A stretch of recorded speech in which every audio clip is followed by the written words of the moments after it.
Hola a todos, hoy hablaremos un poco de física. Los integrantes de mi equipo son...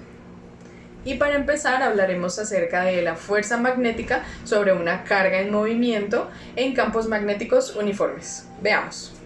La fuerza magnética es la parte de la fuerza de Lorentz que mide un observador sobre una distribución de cargas en movimiento. Entonces, supongamos que tenemos un campo magnético, el cual simularemos con estas rayitas que están en esta orientación.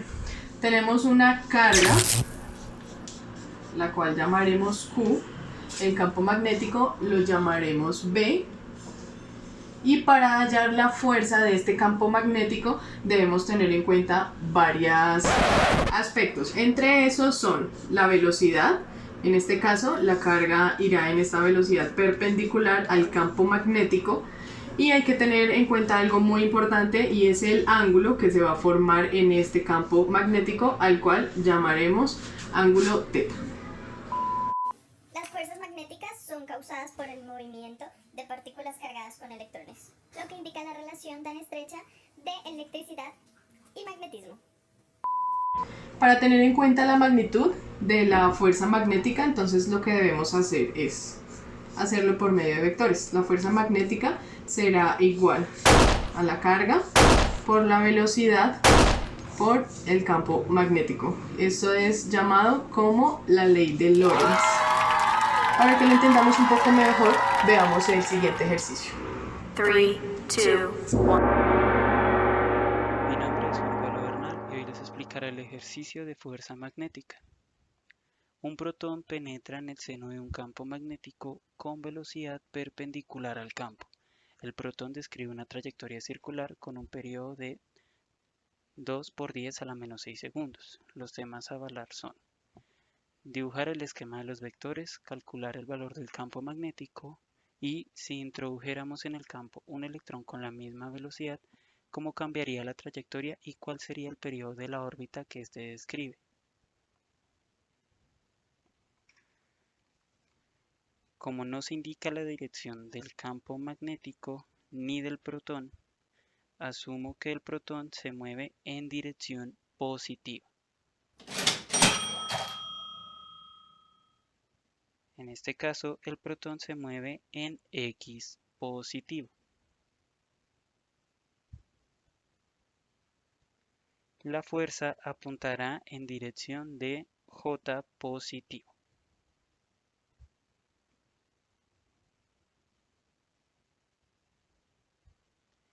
Y esta sería la representación de los vectores y la trayectoria que tendrán dentro del campo, mostrando tener un sentido antihorario.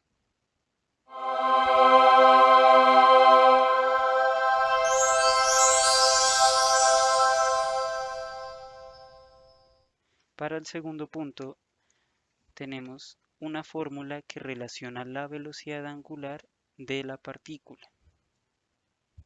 Esta se podría despejar, pero para ello necesitamos la velocidad angular y podemos calcularla gracias a que sabemos el periodo.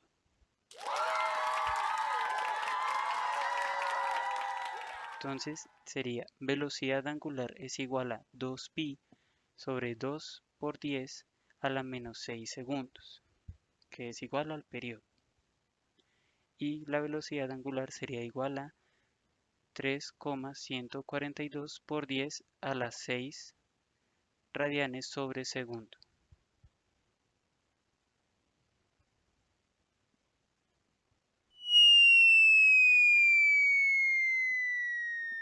Ahora despejamos la ecuación y tenemos que v es igual a la velocidad angular por la masa sobre la carga.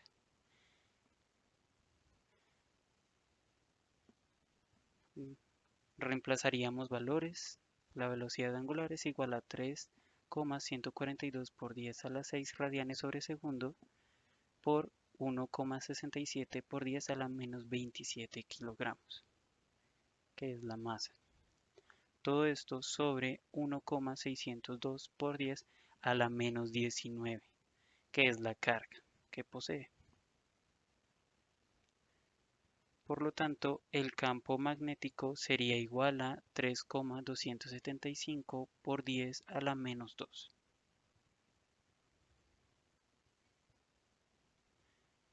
Para el tercer punto, imaginemos que ingresa un electrón. Ya que la partícula es negativa, el esquema sería totalmente contrario al anterior. Esta vez iría hacia J negativo y iría en sentido hacia el horario, manecillas del reloj. Ahora, ¿cuál sería el periodo de la órbita? Usando las fórmulas de velocidad angular,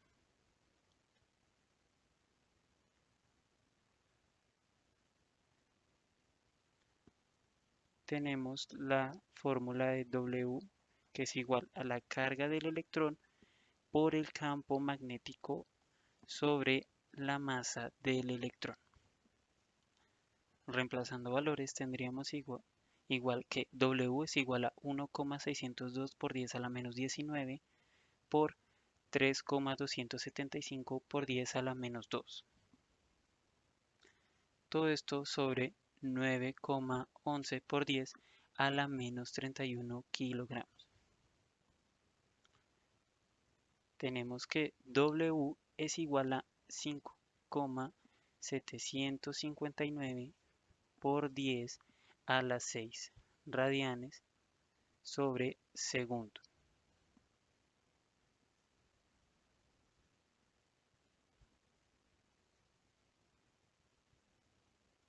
Ahora despejaríamos periodo. Entonces tenemos que periodo es igual a 2pi sobre la velocidad angular anterior, que es igual a 5,759 por 10 a la 9 radianes sobre segundo. Tenemos que el periodo es igual a 1,091 por 10 a la menos 9 segundos.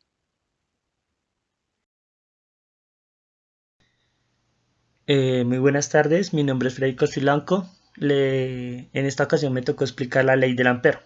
Entonces, la ley del ampere nos permite calcular los campos magnéticos generados en los alrededores de distribuciones de corriente que pueden ser uniformes o variables.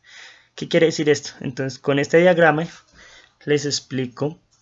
Esto tenemos un material obviamente conductivo que por ese material va a pasar corriente, entonces me va a generar un campo magnético. Cada círculo que muestro es un campo magnético de diferente valor. Entre más cerca es el campo magnético, es mucho más grande. Y internamente también se genera el campo magnético. ¿Dónde encontramos ese campo magnético? En solenoides y en bobinas. Entonces les voy a explicar un poco mejor con un ejercicio. Entonces aquí está el ejercicio. Calcule el campo magnético producido por una corriente de 1 amperio que corre por un alambre recto a 1 milímetro del mismo. Entonces, ¿qué datos nos dan? Primero nos dan la corriente, que es de 1 amperio. Segundo nos dan el diámetro, que es de 1 milímetro, ¿cierto? Pero hay que convertirlo en metros. Entonces quedan 0,100 metros. Y la ecuación de ley del ampere es esta, que es el campo magnético es igual a mu por corriente sobre 2pi por diámetro.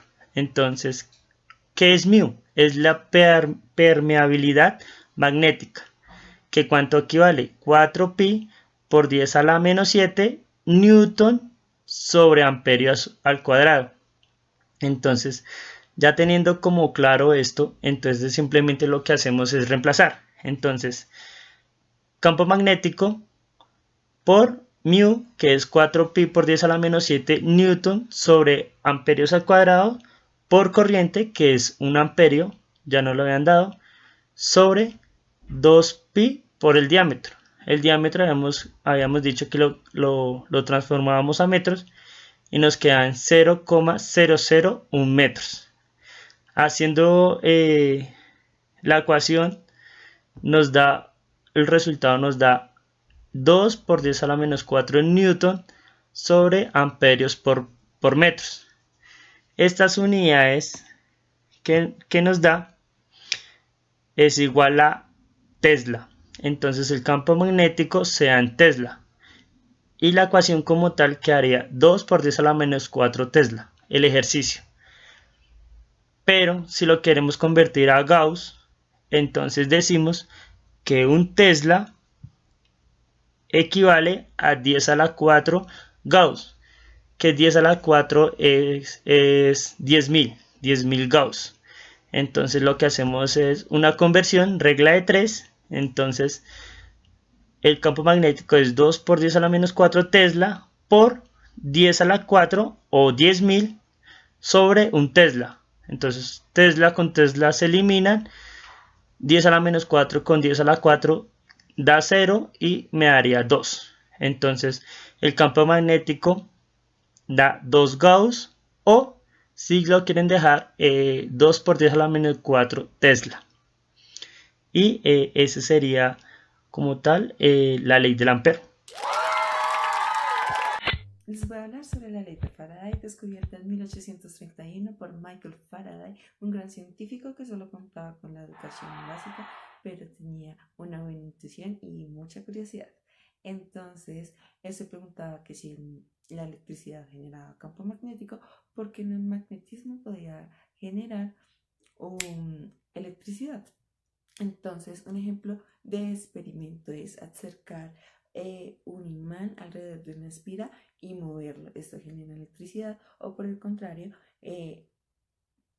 acercar la espira al imán y moverlo también genera electricidad. Entonces, básicamente, la ley de Faraday cuantifica la relación que existe entre el campo magnético cambiante en el tiempo y la corriente generada por los mismos cambios. Ahora, lo interesante de esto es que podemos observar que el simple hecho de acercar el imán en la espira no genera corriente, sino es el movimiento. Vamos a hablar ahora de dos conceptos muy importantes que serían la inducción electromagnética y el flujo magnético.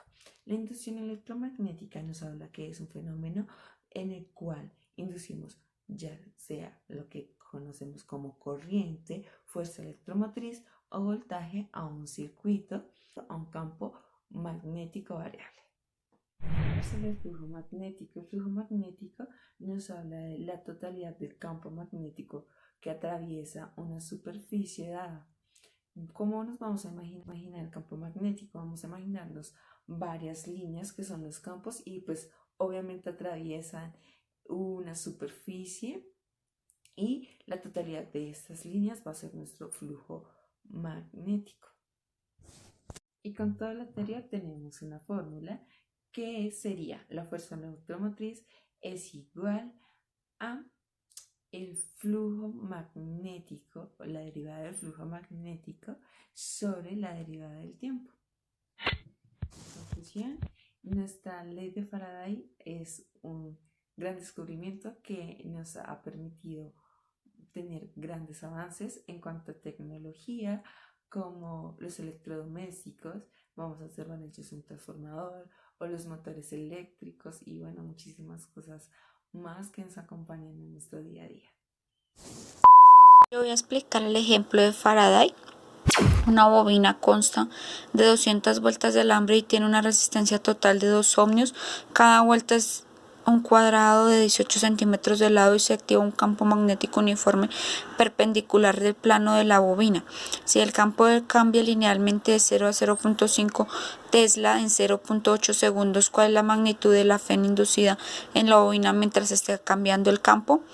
Entonces tenemos los datos que nos dan es el lado de 18 centímetros, lo pasamos a metros, 0.18 metros, el número de vueltas 200, delta de tiempo 0.8 segundos y la E que es el campo magnético. Aquí encontramos que el área es un cuadrado, por lo tanto, huyamos el área de lado por lado, que es 0.18 metros por 0.18 metros, esto nos da 0.0324 metros cuadrados. Ahora vamos a hallar es el flujo de la bobina en el tiempo 0 es 0. Por lo tanto, solo vamos a hallar el flujo magnético 1, que es B por A. B es el cambio del campo. Entonces, que se nos lo da el ejercicio, que es 0.5 Tesla por 0.0324 metros cuadrados, que es el área, y eso es un total de 0.0162 teslas metros cuadrados. Luego hallamos el cambio de flujo magnético, que es el flujo magnético 1 menos el flujo magnético 2. Tenemos arriba el flujo magnético, que es 0.0162 tesla metros cuadrados menos 0, que es el flujo magnético 2, porque el tiempo es 0, entonces nos va todo 0. Y el resultado es 0.0162 teslas metros cuadrados. Luego hallamos el campo magnético, que es el número de vueltas por el delta del flujo magnético y el delta del tiempo, sobre el delta del tiempo. Entonces hallamos ahí que es 200 vueltas por 0.0162 teslas metros cuadrados sobre los 0.8 segundos, y esto nos da 4.05 voltios.